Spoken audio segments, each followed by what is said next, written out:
s'est peint le signe d'une organisation criminelle internationale sur le visage, a déambulé fièrement dans la rue et a volontairement projeté des cendres sur un policier en patrouille. Arrêté, la police a trouvé dans sa poche un mandat d'arrêt international qu'il avait lui-même falsifié. Ce passeport lui a valu d'être envoyé dans la prison malaisienne la plus haute sécurité, réputée infranchissable. Son objectif ?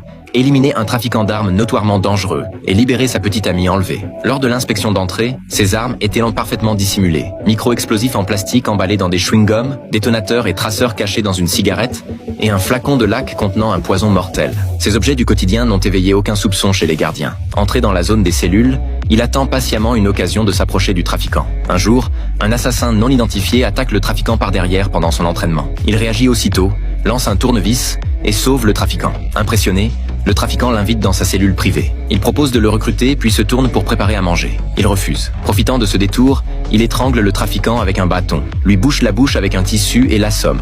Ensuite, il sort le poison caché dans la laque, l'incorpore au repas du trafiquant et le lui force dans la bouche. Les hommes de main, alertés, se dirigent vers la cellule. Ils masquent leur vue. Les gardes croient que le patron fait sa prière quotidienne et recule sans intervenir. Il sort calmement, évite la foule, colle du chewing-gum au mur, extrait l'amorce d'une cigarette et l'allume. Les gardiens le repèrent et s'approchent. Il avale le traceur caché dans la cigarette. À 30 mètres, il se plaque contre le mur. Un coup de semonce retentit, il jaillit et file vers la falaise. Il saute, plonge parfaitement dans la mer et nage jusqu'au bateau de pêche qui l'attend. À bord, il contacte immédiatement les ravisseurs. Sa petite amie est saine et sauve. Mais les ravisseurs lui imposent une mission encore plus impossible. C'est alors qu'il réalise, il a été manipulé depuis le début. À peine remonté à bord, les ravisseurs renvoyèrent des coordonnées. Le deuxième objectif, le parrain de la drogue caché sur une île privée de villégiature dans les eaux thaïlandaises. L'île ressemblait à une forteresse mobile, vedettes de patrouilles armées tout autour, caméras côtières sans angle mort, et des capteurs spéciaux qui enregistrèrent jusqu'aux empreintes sur le sable.